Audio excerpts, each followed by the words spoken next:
आप देख रहे हैं सीएनबीसी आवाज स्पेशल। एग्री कमोडिटीज क्या रखें स्ट्रैटेजी। और अब तक हमने पल्सेस की बात की, एडिबल ऑयल्स की बात की, हम बात करेंगे स्पाइसेस की भी, लेकिन संक्षेप में वरना एक सोया ऑयल पर भी राय दीजिए, क्योंकि यहाँ पर एक्सपेक्टेशंस हैं कि जो ट्रेंड रहेगा वो स्लाइटली डिफरेंट रह सकता है बाकी एडिबल ऑयल से। जी दीपाली, बिल्कुल यहाँ पे लग रहा है, क्योंकि अगर देखा जाए तो जो क्रशिंग है ये यहाँ पे ब्राजील और यूएस में बढ़ने वाला है। और अगर हम स्प्रेड देखते हैं क्रूड पाम ऑयल और सोयाबीन के बीच में, तो ये स्प्रेड काफी ज्यादा, ये थोड़ा नॉर्मलाइज होना चाहिए। जैसे कि हायर साइड से क्रूड पाम ऑयल 46% यहाँ पे गिर चुका है, लेकिन सोयाबीन में ये 20% की ही गिरावट आई है 2022 के हाई से। तो मुझे लग रहा है कि for the time being soybean में यहाँ पे थोड़ी सी गिरावट आ सकती है, और क्रूड पाम ऑयल में, क्योंकि इसकी अभी डिमांड बढ़ गई है, वैल्यू बाइंग काफी ज्यादा हो रही है, तो क्रूड पाम ऑयल का यहाँ से जो प्राइसेस है वो थोड़ा सा ऊपर की तरफ बढ़ सकता है। और जब भी पाम ऑयल के प्राइसेस कम होते हैं तो ब्लेंडिंग बढ़ा दी जाती है। मुझे लग रहा है कि फिलहाल अभी सोयाबीन और क्रूड पाम ऑयल का स्प्रेड कम होगा, तो स्प्रेड की भी स्ट्रैटेजी यहाँ पे बनती है। लेकिन ओवरऑल अगर पूरा थर्ड क्वार्टर फोर्थ क्वार्टर का हम देखें, तो मुझे लग रहा है कि सोयाबीन प्राइसेस में नीचे से अगर इजाफा आता है तो 5 to 6% का आना चाहिए। ओके, ठीक है, 5 से 6% तक प्राइसेस बढ़ सकते हैं।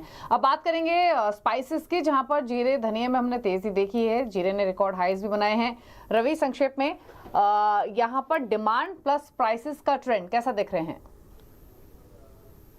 डिमांड काफी कमजोर रही है। पर्टिकुलर स्पाइसेस में अगर लास्ट ईयर के एक्सपोर्ट फिगर देखें तो उसमें काफी बड़ी गिरावट थी। टोटल जो स्पाइसेस का एक्सपोर्ट है इन वैल्यू टर्म्स वो 13% गिरा था in volume terms, and in value terms ये 8% गिरा है। तो मुझे लग रहा है कि डोमेस्टिक डिमांड काफी अच्छी रही, बट इंटरनेशनल जो डिमांड है उसमें थोड़ी बहुत कमजोर रही। और हमारे जो भी स्पाइसेस है, तीनों टर्मरिक, धनिया एंड जीरा, तीनों के फंडामेंटल एक्सपोर्ट डिमांड पे ज्यादा फोकस में रहते हैं। तो मेरे हिसाब से सबसे बड़ा इश्यू रहा। हालांकि जीरा में लास्ट ईयर का गुजरात का प्रोडक्शन 44% कम था, ऑल ओवर इंडिया का भी प्रोडक्शन काफी नीचे था। तो मेरा मानना है कि आगे जाके अगर ये मॉनसून थोड़ा बहुत यहाँ रहा और अक्टूबर एंड तक अगर सोइंग में अभी कुछ डेवलपमेंट नहीं दिखा, तो यहाँ पे जीरा के प्राइसेस में मेरा मानना है कि अभी और थोड़ा बहुत स्कोप है ऊपर जाने का। 26,800 27,000 तक जीरा में यहाँ पे एक पॉसिबिलिटीज मुझे दिख रहे हैं। हालांकि धनिया एंड टर्मरिक में मुझे लग रहा है कि थोड़ा बहुत रेस्टिव ट्रेंड रहेगा।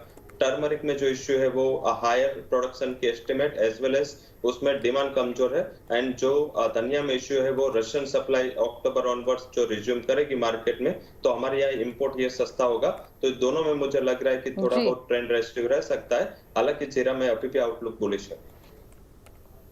ओके, जीरा, कोरिएंडर, टर्मरिक, सुनील आपको तीनों में से कोई एक पिक करना हो प्राइस मोमेंट के हिसाब से, तेजी के हिसाब से, तो किसके साथ जाएंगे? जी, मैं जीरा में थोड़ा बुलिश ट्रेंड कंटिन्यू होते हुए देख रहा हूं, क्योंकि एक तो फिजिकल डिमांड अच्छी है जीरा में, तो उसकी वजह से मुझे लगता है कि प्राइसेस को सपोर्ट मिलेगा। अराइवल्स भी अगस्त में अगर हम देखते हैं तो 12,800 टन ही अगस्त में अराइवल आया, जो कि जुलाई में तकरीबन 21,500 टन का था। तो कहीं ना कहीं अराइवल्स में कटौती हमको देखने को मिल रहा है, तो उसका सपोर्ट जो है जीरे में जारी रह सकता है। मुझे लगता है और 1,000 से 1,500 रुपए का अप्रिसिएशन जीरे के प्राइसेस में डोमेस्टिक मार्केट में देख सकते हैं। वंदना, आपका वोट किसके साथ जाता है तीनों में से, अगर हम टर्मरिक, कोरिएंडर या फिर जीरे की बात करें तो? दीपाली, मैं भी यहाँ पे जीरे के साथ जाना चाहूंगी, क्योंकि सीरिया के अराइवल्स जो हैं वो आ चुकी हैं, टर्की का रिज्यूम होना है, लेकिन ओवरऑल 9% यहाँ पे प्रोडक्शन डाउन है। अराइवल्स 31% तक यहाँ पे कम है अगर जनवरी अगस्त का डेटा हम देखें। तो मेरे ख्याल से यहाँ पे प्राइसेस जो है 27,000 तक यहाँ पे जा सकते हैं। लेकिन साथ में टर्मरिक में भी काफी गिरावट आई है, ड्राई स्पेल्स है, तो यहाँ पे इसका एक फायदा जो है टर्मरिक को दिखेगा। लिमिटेड अपसाइड है, लेकिन मुझे लग रहा है कि 300 से 400 पॉइंट्स तक टर्मरिक में भी यहाँ पे एक लोअर लेवल बाइंग आता हुआ देख सकते हैं। तो फर्स्ट प्रेफरेंस मेरा जीरा रहेगा, सेकंड प्रेफरेंस यहाँ पे टर्मरिक है। इनफैक्ट कोरिएंडर पर सुनील आपका क्या व्यू है, क्योंकि कोरिएंडर में हमने ऑफ लेट थोड़ा मोमेंटम तेजी का बनते हुए देखा है, यहाँ कैसा मूव एक्सपेक्ट कर रहे हैं? जी, मुझे लगता है अगर लास्ट ईयर के कंपैरिजन में धनिया का हम प्राइस देखते हैं तो ऑलरेडी 40% हायर साइड पे है।